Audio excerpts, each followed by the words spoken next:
So recently there was a Toronto carpenter by the name of Khalil Steve Wright that has been building wooden structures for homeless people to stay in for the past 2 months, I believe, in various parks around the city of Toronto.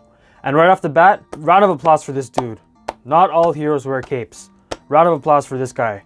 Such an amazing story. Now I'm going to fast forward to as recently as last week. So this man, Khalil Steve Wright, who has been building these structures for homeless people to stay in, he actually received a letter from the city that was basically demanding him to stop the construction of these wooden structures. And they were telling him that this is a violation of the City of Toronto bylaws.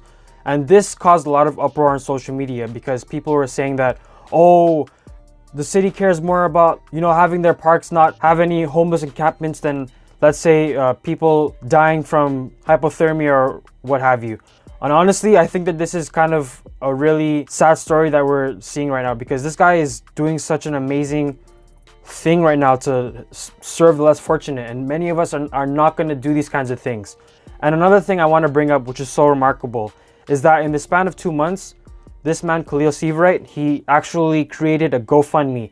And it raised about, I think, $165,000. And this is just in the span of 2 months. So this just goes to show you how many people actually want to help out with the less fortunate. And it's kind of ironic that the city came out with this basically cease and desist because like on November 22nd, Mayor Tory proclaimed it to be National Housing Day. And he said even that the whole purpose of this housing day was to, quote, show that access to affordable and adequate housing is at the heart of a safe, healthy, and prosperous community. You'd be right, Mr. Tory, but what is the city gonna do about it? Like literally a quarter of our property tax goes to the police and all this kinds of stuff. And in reality, like we should maybe perhaps be focusing on spending our tax money more wisely, right? Because there's no need for us to have all of these people outside on the streets.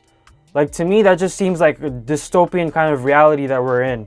And because we're still in a pandemic, we're going to see more people being evicted and living on the streets. And also from just a mere economic standpoint, I believe that it actually makes sense to find a permanent housing solution for this problem that we're going through, right? So we shouldn't even be having to see stories like this about a carpenter building structures for homeless people. We should actually be finding solutions. I don't think many of you realize how expensive it is to police homelessness. Depending on what city you're in the country, it could range from like, let's say 45,000 to 55,000. Like I believe in Toronto, like the average price of dealing with the homelessness problem is about 55,000, and that's because the police usually get called when there's like a problem with homeless people.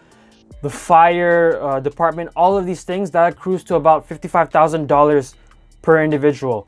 And then cities like Vancouver or Montreal, I think it's like 53,000. Moncton, New Brunswick, I believe is about 45,000. But when you look at the estimated cost of how much it would cost for there to be housing for homeless people, it would actually be even less, right?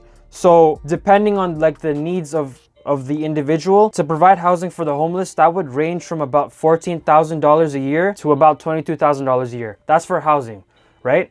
So I think from an economic standpoint, we would be much better off to find a permanent solution to help all of these people that are on the streets right now. And yeah, I mean, I really hope that they will find a solution for this because I don't think that just kicking these people to the curb and getting rid of these structures that Steve Wright created is the way to go. And even the people that have been able to live in these shelters that Mr. Steve Wright created, they're actually finding it to be a more suitable environment than these shelters because these shelters, in case you don't know, a lot of them haven't been able to socially distance, right? So the beds would be like literally less than 2 meters apart, much closer to each other, right? And also some homeless people reported like not feeling safe, like there's just thefts and all these kinds of things. But whereas these wooden shelters that this man created, like they're actually so, it's just amazing. And I didn't even think that something like this was possible. Basically what they are is like, they're like these wooden boxes basically. And it has like a window and a door. It's big enough for you to lie down and sit up. They're even insulated, right? And there's even a carbon monoxide detector and a smoke detector. So to the people that were thinking, oh, maybe that they did this because of safety concerns, well, Steve Wright actually made sure that those proper safety precautions were in place. The city was also saying that, oh, well, he didn't have them fire inspected. Well, the fire department, they never contacted him to get those inspected.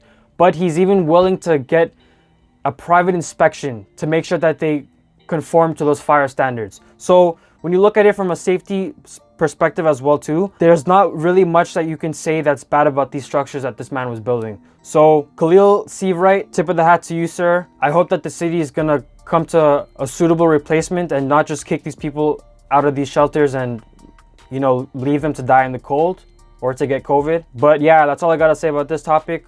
Thank you again for watching. Make sure you guys hit that like button, click on the subscribe button, click on the bell so you always get updates, and I'll see you guys next time. Thank you.